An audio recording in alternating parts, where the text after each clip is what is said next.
Goyim or goys is a phrase employed by Jews to refer to individuals outside their ethnic group. However, considering the historical backdrop of the present era, this term should not be trivialized or equated with terms like barbarians or Ajam. It conveys not only the concepts of Jews dispersed in the diaspora as the chosen nation by God, but also suggests a sense of uniqueness and privilege, allowing actions towards others that would not be permitted towards a fellow Jew. I refuse to entertain conspiracy theories or be swayed by myths concocted to obscure the truth. Instead, I advocate for focus on concrete objective facts that cannot be dismissed as falsehoods. These objective markers can be categorized into various axes, including science and scientists, political figures, wealth, funding sources, secretive organizations and revolutions against ethics, moral values, and religions. Among the Jewish scientists of interest are those who have significantly impacted world events or challenged prevailing views on religion and morality. Arthur Balfour initially harbored reservations about the notion of a Jewish homeland in Palestine. Like many of his contemporaries in British leadership, Balfour was wary of the potential repercussions of supporting Zionist aspirations in the region, fearing Arab opposition and potential complications for British interests in the Middle East. However, Balfour's stance evolved over time due to various influences, including lobbying efforts by prominent Zionists like Chaim Weizmann and his own recognition of the historical ties between the Jewish people and the land of Israel. Weizmann's interactions with Balfour were characterized by intellectual discourse, but shortly after the departure of US President Woodrow Wilson, Lloyd George invited Weizmann to breakfast, during which he pledged British support for Jews, emphasizing that the Jews, quote unquote, might be able to render more assistance than the Arabs. We may inquire about the nature of this assistance. It's important to remember the significant role that the Zionist scientists played in innovating explosives, indirectly aiding Britain in its engagements during the First World War. Through pioneering advancements in acetone, this is the substance that was invented by Chaim Weizmann, in acetone production, essential for manufacturing explosives like cordite, this Jewish scientist's contributions bolstered Britain's military capabilities, proving vital in the conflict's outcome. What I am underscoring here is that the West ultimately recognized the merits of Zionist endeavors, coming to respect Jews on various fronts and viewing them as contributors to beneficial and strategically advantageous outcomes. The question at hand is what drives Jewish scientists and how they differ psychologically from Arabs. Malik bin Nabi attempted to address this question in his the question of not the question of Palestine, like Edward Said. He called his book "The Question of Jews." Malik bin Nabi attempted to address this question and will now explore its initial aspect. As previously discussed, the concept of Goyim imbues Jews with a sense of superiority and pride over other peoples worldwide. Consequently, a Jewish scientist perceives himself not as an average scientist, but as the foremost expert in his field. Scientists from other ethnic backgrounds and religions are viewed as ordinary because by nature they are deemed inferior to him. Indeed, it is precisely this aspect that renders Jews more advantageous and valuable allies to the West. Albert Einstein did not directly participate in the creation of the nuclear bomb, but his scientific work played a crucial role in its development. In 1939, Einstein, along with physicist Leo Szilard, also a Jewish scientist, drafted a letter to President Franklin D. Roosevelt, warning him of the potential for Nazi Germany to develop atomic weapons using the process of nuclear fission. This letter, known as the Einstein-Zilled letter, urged the United States to initiate its own research into nuclear technology. The letter prompted Roosevelt to establish the Advisory Committee on Uranium, which eventually led to the formation of the Manhattan Project, a research and development project that produced the first atomic bombs during the Second World War. Einstein's famous equation, E equals mc squared, which relates mass and energy, provided the theoretical framework for understanding the enormous energy release in nuclear reactions, including those harnessed in atomic bombs. While Einstein did not contribute to the practical aspects of building the bomb, his early recognition of the potential of nuclear energy profoundly influenced the course of history. Let's discuss Jewish religious scholars and philosophers who have had a profound impact on the history of religious thought. These scholars are often observed concealing their true beliefs, adopting Muslim or Christian identities, and even propagating those religions,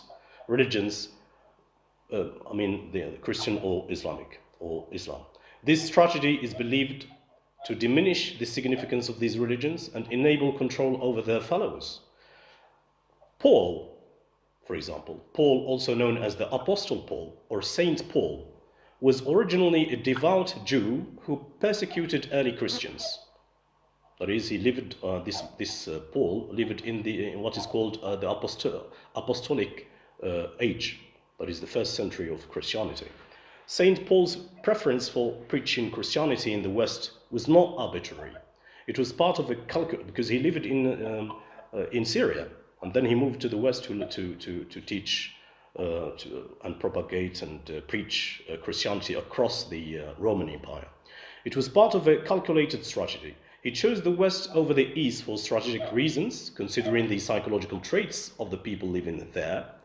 The West tolerance and pragmatism were seen as advantageous for implementing a Jewish plot, inverted commas, to leverage global resources and wealth for their benefit.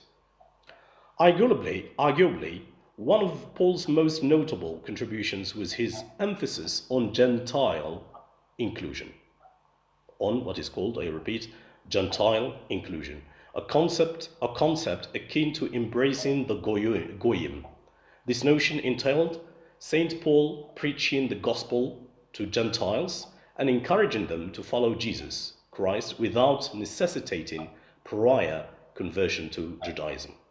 This shift was pivotal as it facilitated Jews settling in their diaspora peacefully worldwide, particularly in the West. It enabled them to conceal their religious identity by professing Christianity akin to their Gentile counterparts.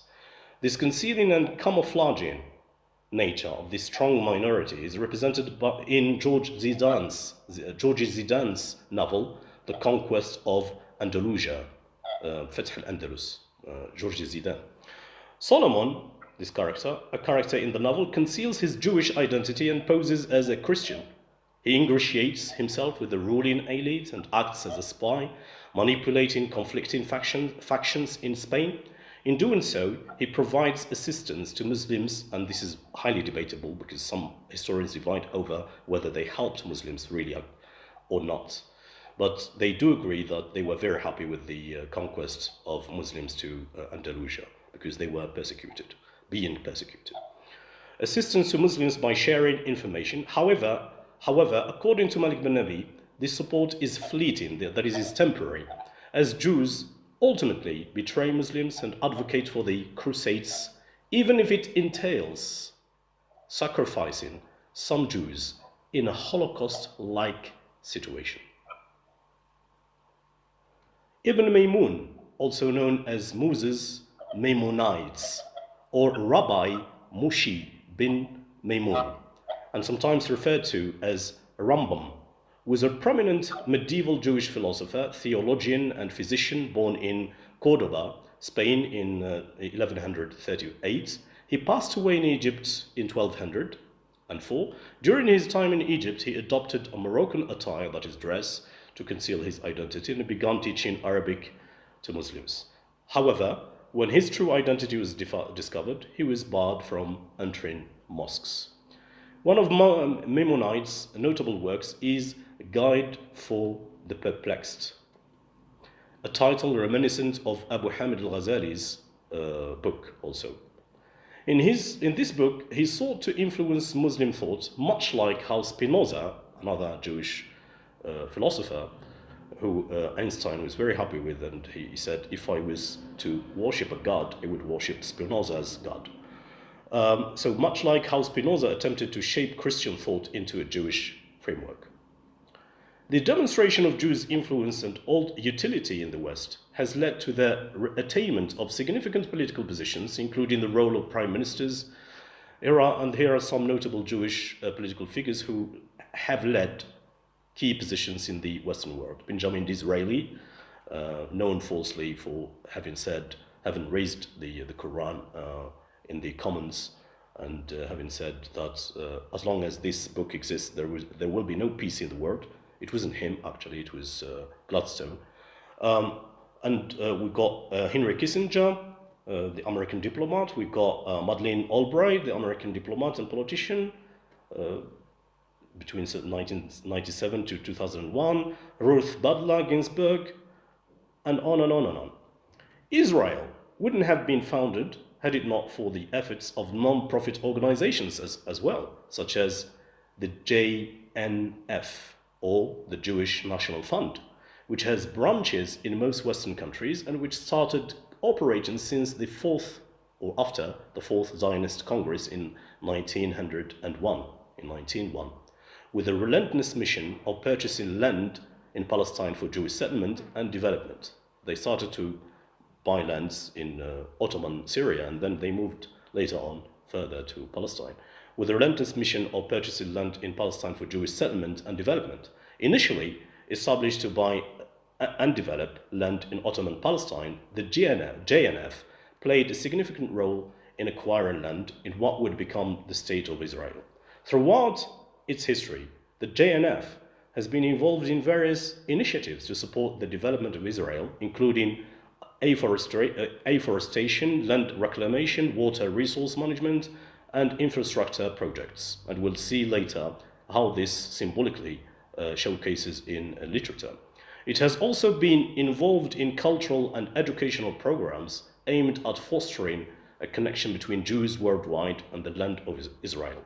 Edward Said made a significant observation when he drew parallels between the Zionist aspiration for Palestine and the racial connotations present in Conrad's Heart of Darkness. In the novel Marlowe's in Heart of Darkness, Marlowe's perception of weaker and civilized regions as empty and ripe for colonization mirrors the Zionists' assertion that Palestine is an untouched land awaiting Jewish settlement and development. For instance, Theodor Herzl, the first Zionist, articulated this sentiment regarding Palestine. Quote, unquote, "It seems as if God has covered the soil of Palestine with rocks and marshes and sand, so that its beauty can only be brought by those who love it and will devote their lives to healing its wounds." Likewise, Chaim Weizmann described it and its people as follows. Its total population was sometimes above 600,000, of which about 80,000 were Jews. The latter lived mostly in the cities, but neither the colonies nor the city settlements in any ways resembled, as far as vigor, tone, and progressive spirit are concerned, the colonies and settlements of our day. A dolorous country, it was, on the whole, one of the most neglected corners of the miserably neglected Turkish Empire. Here, and these are Edward Said's words also, here Weizmann uses neglect to describe Palestine's native inhabitants, the fact of whose residence there is not a sufficient reason to characterize Palestine as anything but an essentially empty and patient territory awaiting people who show a proper care for it. Consequently, the Zionists managed to penetrate the political and religious unconscious of the West, to use Frederick Jameson's word, the political unconscious of the West, and as a result, Western literary writings began to reflect this right to own land and even romanticize it. George Eliot's novel Daniel Deronda reflects how natural and beautiful it is to have a dream like looking for a homeland. A human life, I think, should be well rooted within, I'm quoting here from this novel, within the confines of a native land where it can cultivate a love for the earth's surface, for the endeavors undertaken by people there, for the sounds and accents that echo within it, for anything that will imbue the early home with a familiar and unmistakable essence amidst the broadening scope of knowledge in the future. Science, or knowledge, is currently being wielded to suppress any voices defending the legal and human rights of Palestinians to be free. Hardline perspectives or dissenting voices critical of Zionism, or those that diverge from the purportedly impartial and value-neutral viewpoints in the fields of human and social sciences. I quote again Edward Said, Edward Said is saying this, I certainly do not intend for this book, that is his book, The Question of Palestine, to be seen as a polemic against what has rightfully been criticized as the ideologically bias present in social science work that claims to uphold scientific objectivity, especially since the Cold War era. However, I am consciously aiming to steer clear of its value-free pitfalls. These include analysis of political reality that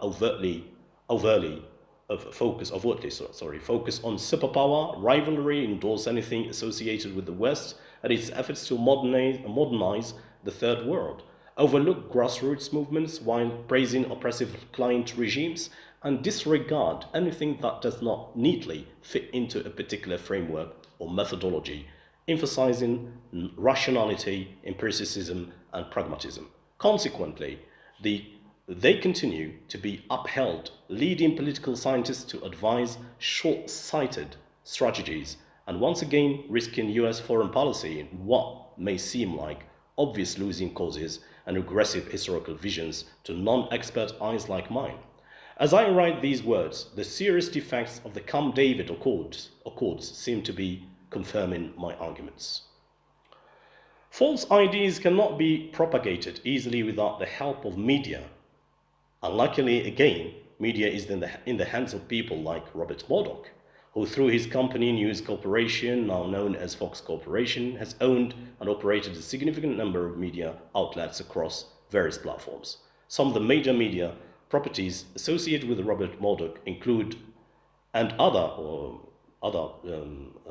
people of Jewish descent include Fox News Channel, the Wall Street Journal, New York Post, the Times of London, the Sun, the British tabloid newspaper, HarperCollins publisher, Sky News, major stake, 20th Century Fox, Bloomberg LP, CNN cable news network. Ted Turner, who founded CNN in 1980, comes from a Jewish family.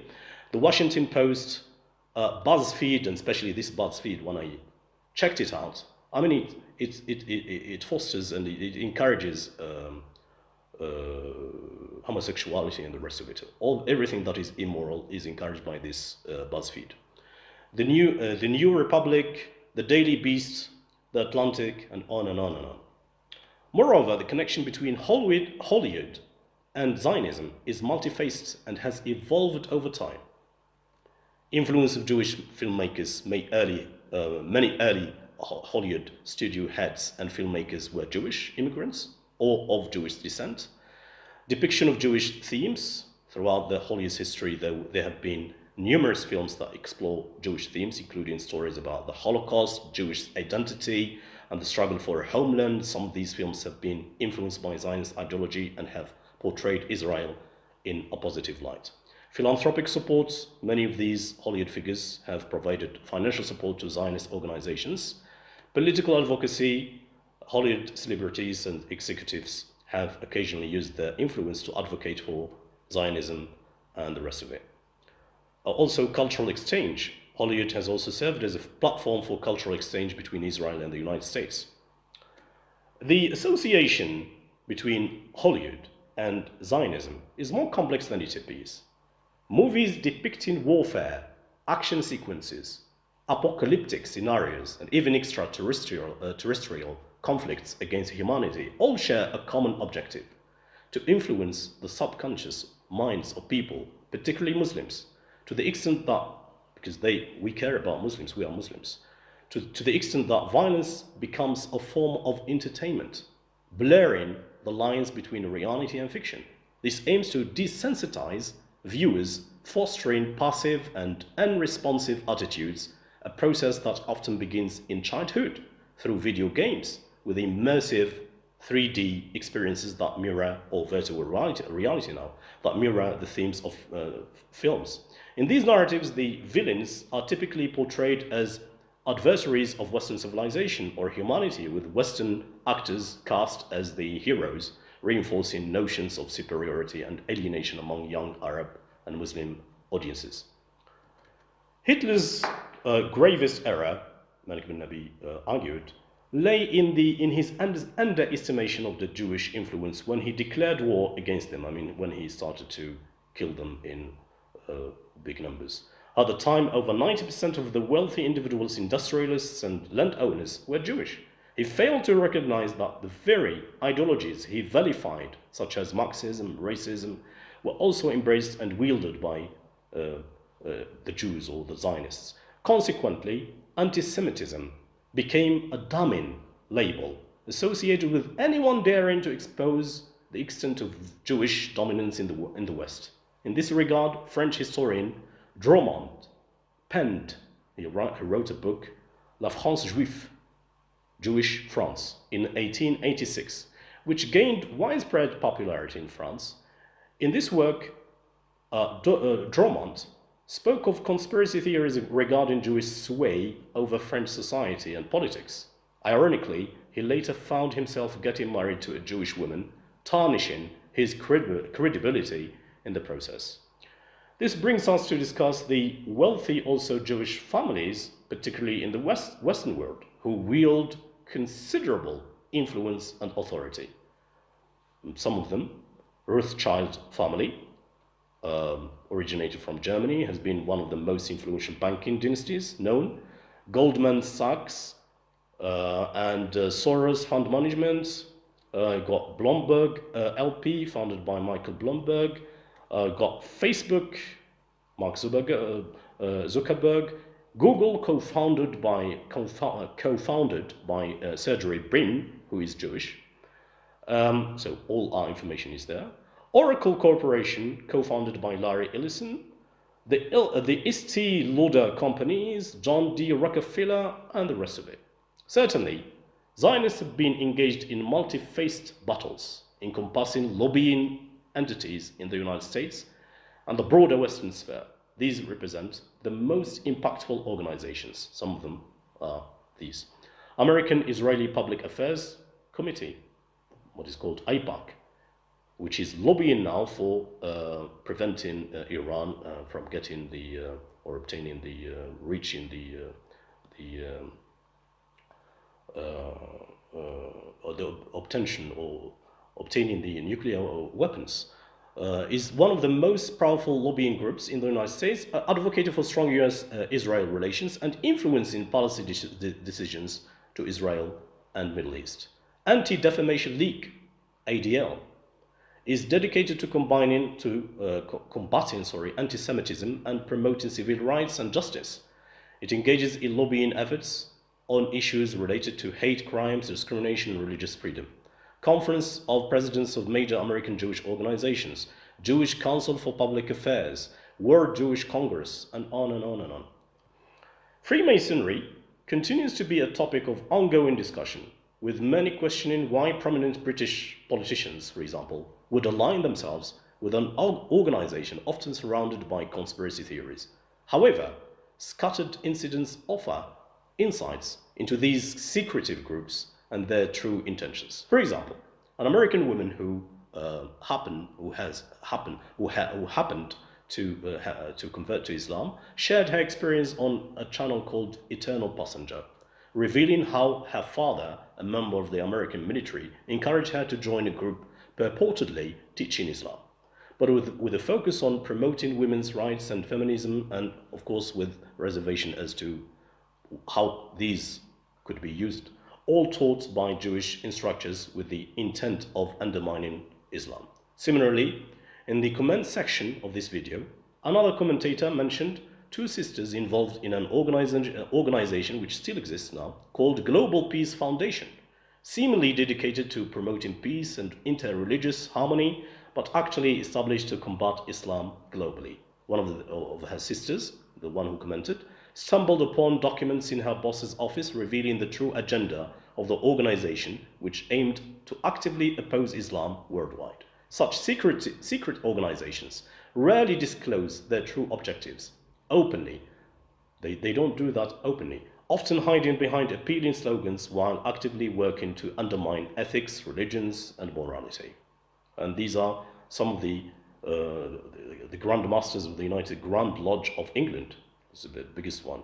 And I will just read, there are plenty. Prince Augustus Frederick through history, Thomas Dundas, George Robinson, Albert Edward, Prince of Wales, Prince Arthur, Duke of Connaught, Henry Lascelles, Edward Cavendish, and Roger Lumley, Prince Edward, Duke of Kent, from 1967 until now. So Freemasonry, needless to say, lodges are of course found all around the world. I'd like to conclude this brief exploration into shedding light on the broader dynamic of the Zionist-Muslim conflict by examining the observed psychological characteristics of Muslim intellectuals, industrialists, banks, and wealthy individuals, filmmakers, immigrants, and the Arab diaspora in comparison to the Jewish diaspora. In his work, The Question of Palestine, Edward Said highlights the Oslo Accords and how influential Palestinian figures like Yasser Arafat may have been misled by a seemingly benevolent gesture of recognition from Israelis. It's striking how pronounced Arafat's sense of inferiority appears when he boasts of his friendship with Clinton, despite knowing the latter's staunch advocacy for Zionists. Arafat's lack of transparency regarding donated funds to the Palestinian authorities raises questions as well. Why would a Jewish individual in the diaspora wholeheartedly, this is an interesting question I posed here, engage or at least contribute financially and identify with the Jewish cause, while a Muslim individual often feels compelled to assert their individuality, even within their own community? And that is, inserting individuality is not bad, but the way it is done in our countries, it's as if it's not a right. It's a life struggle. The fundamental psychological characteristics of Arabs and Muslims are extensively discussed in the works of Malik bin Nabi and Frantz Fanon as well.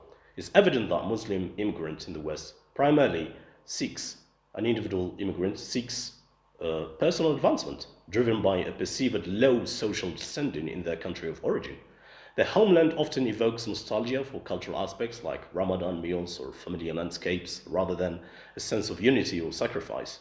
The Muslim industrialist tends to attribute their wealth solely to personal endeavors, leading them to isolate themselves from envious peers. Meanwhile, politicians often adopt a bourgeois mindset, feeling inferior to Western counterparts, yet superior to their own citizens due to their positions of power.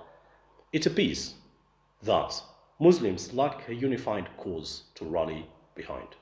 Additionally, I want to underscore that I don't conflate Zionism with Judaism. However, it's essential to recognize that the origins of Zionism as a political movement are inherently religious. The religious significance of Zionism within Judaism is multifaceted. Firstly, the land of Israel encompassing Jerusalem, which is Zion, is considered the promised land bestowed upon the Jewish people by God, as outlined in biblical texts. Secondly, the establishment of a Jewish homeland in Israel holds profound historical importance, fulfilling a deep-seated religious and ancestral connections for many Jews. Thirdly, within certain religious interpretations, the return to Zion, to Jerusalem, and the establishment of Israel are regarded as harbingers of the Messianic era, signaling the ultimate redemption of the Jewish people. Lastly, religious Zionism is a movement that merges Zionist ideals with religious beliefs, viewing the creation of Israel as a realization of biblical prophecy and advocating for the incorporation of Jewish religious values into the governance of the state.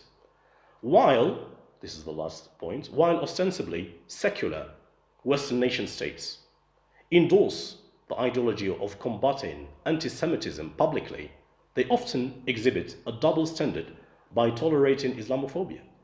Similarly, while they condemn discriminatory behavior towards LGBTQ, especially the last Q, it's very queer. And it designates queer or questioning, but it's really very demonic. I mean, while they condemn this discriminatory behavior towards these groups, they restrict public displays of religious Islamic practices, like in France, for instance. This inconsistency extends to the realms of social and human sciences, where academia tends to approach the Holocaust with generous sympathy. Yet the ongoing crimes and indiscriminate killings of Palestinians are often viewed through the lens of Israel's right to defense against Hamas attacks, which are labeled as Islamic terrorism.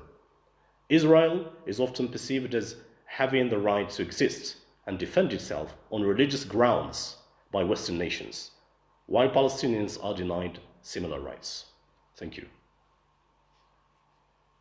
Thank you so much. Abdelkader, what a bliss to be listening to you. Actually, you have done a provoking communication that rereads the Palestinian question in the light of a beautiful intersection: science, religion, power dynamics, cinema, and you have overcrowded your communication with thinkers such as Malik Nabi, Einstein, and so on. I wish you had never stopped. Actually, you have done a great job. Thank you so much. Thank you. Thank you. This leads me to ask my supervisor, Dr. Abdelkader Babkar, a simple question. How can we interpret the recent contradiction in the Arab media after the Al-Aqsa storm, Tufan Al-Aqsa? Because some view it as terrorism while others see it as resistance. How can we explain this contradiction despite Western and Arab crowds being united on the idea of liberating Palestine from the river to the sea?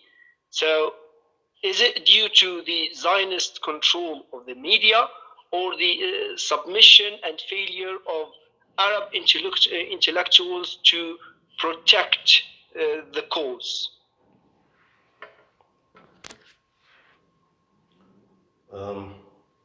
Very interesting question. Thank you so much, Rashid, and I seize the opportunity to thank you for your presentation and for your help throughout this conference. Allahu Alam, what I think is my humble opinion is that I think you can start from education, looking at education. When we look at education in the Arab world, generally speaking, one very important thing is belittled, which is reading. From primary school, for instance, let's take Algeria, from primary school till secondary school, what is the book, the name of the book that is included in any curricula? Nothing. So when students come to university, they already are alienated from reading. So awareness and the rest of it, you don't expect much, is one thing. The second thing, young people, what is your dream, is to, many of them, maybe a great percentage of them, they want to immigrate. Where? To the West, and they become part of a Western country where, of course, they go through the transformation in the West. They become good citizens, they get trained and the rest of it. But inside their countries, they are dysfunctional. Why? Because of many reasons at many levels. And Malik Nabi also spoke about this. Frantz Fanon also spoke about this. Let's take Malik Nabi. He spoke of the inefficiency, and which starts from childhood. And he spoke about this in a booklet entitled "The Last Meeting with Malik Nabi," in which he drew a parallel between what he called the reaction of a Algerian Muslim doctor and the reaction of an Algerian Jewish doctor during the French occupation to Algeria, a reaction against, of course, the what is called tijhil, negligence, as it were, policy. And he said that the Muslim doctor, his reaction took the form of raising slogans, shouting through across the streets and the rest of it. And the reaction of the Jewish citizen, Algerian citizen, it was to gather all the Jews who were intellectuals, who knew something in any area, and they divided roles, and they said, let's see, you are specialists in medicine, go and teach fellow Jews medicine. You are specialists in whatever, and so they are more efficient than the Algerian Muslims. And he said this starts from childhood, because what triggered this question in this book was a question that was asked by one of his relatives, Malik ibn Nabi's relative, and he asked him, I've got a daughter, a newly born daughter, and he said, and you people of thought know how education takes place, and the best form of education, upbringing. He told him, how old is she? He said, she's 6 months. He said, you've already lost 6 months of her education. And Malik bin Nabi said, he thought I was joking while I was serious, because he said at this age, at a very early age of life, people either learn that shouting and raising slogans and the rest of it pay off, and they continue until their death with this kind of mindset, or they are taught that only action or only planning and organization and the rest of it, not shouting, that really pays off, which is a mindset that people live on with until the end of their lives. So I think it's the reactions that differ across the Arab world is due to education, is due to the mindset that is implemented, instilled, and reinforced through dictatorship, through many reasons. And of course, there are plenty of other reasons. You cannot really talk about them, all of them now. I mean, are we producing anything at all? I mean, consummatory culture is installed in our countries. Coke culture, what is called Coke culture, we just consume. And The Beautiful Ones are Not Yet Born, written by Aykwe Ama, speaks about this and describes how the consummatory culture, the results of consummatory culture, and running after wealth and trying to get rich and trying to live like the bourgeoisie, European bourgeoisie. And Frantz Fanon, in the end, talks about in his Wretch of the Earth, the psychological reason behind this. It's the one thing is the inferiority complex, which is caused by the death and the burial of the local cultures. And the second reason, he said, is that people did not actually hate the colonizer. They had love instead, and jealousy. Love and jealousy, especially jealousy. They were jealous of the way the colonizer led his life, and they wanted just to replace him. So when he went off, their countries all fought off. They just wanted to replace him. That is, to lead the kind of life they led. Wallahu alam. Mohammed, just briefly, Professor Mansour is raising his hand, but I want to just kind of jump in and support Professor Babkar, and I invite kind of people here on this platform to read the work of Malik bin Nabi that he calls Lafen, or entitles Lafen, that he speaks about the crisis of culture, and that he says that we can never build a civilization and we have half men and half women amongst us. And he describes the half men and half women, those who are seeking the rights, but they don't do their job, they don't do their duties. So what kind of a society are aspiring for? I really so much, Khedidja, for your reminder. The fact that the thing that it's from the inside is that the heritage of and the legacy of Malik bin Nabi is ignored. In the Algerian universities, especially in English departments. I wish one day would organize a meeting, for example, in English to bring to the fore the importance of Malik bin Nabi as a thinker, for example, for the third world countries. Why not? Khedidja. Yeah, I think Professor Mansouri was waiting to. Yes. Dr. Dr. Mansouri, okay, you have raised your hand, I guess. Yes, I did, right. Just by the way, Malik bin Nabi is taught at American universities, but not Algerian universities. Okay? Frantz Fanon is not taught at the department of French department. You're afraid. Okay? It's the complex of inferiority. Okay? It's the colonizer. One colonizer replaces another one. And the new one is maybe worse because he's hidden. Okay? But I must also congratulate you all for this very highly insightful contribution. I have maybe, I don't know if it's really a question or remark to Abdelkader. Okay, first, I have no doubt that Wiseman was a key player, okay, in influencing the British to issue the Balfour Declaration.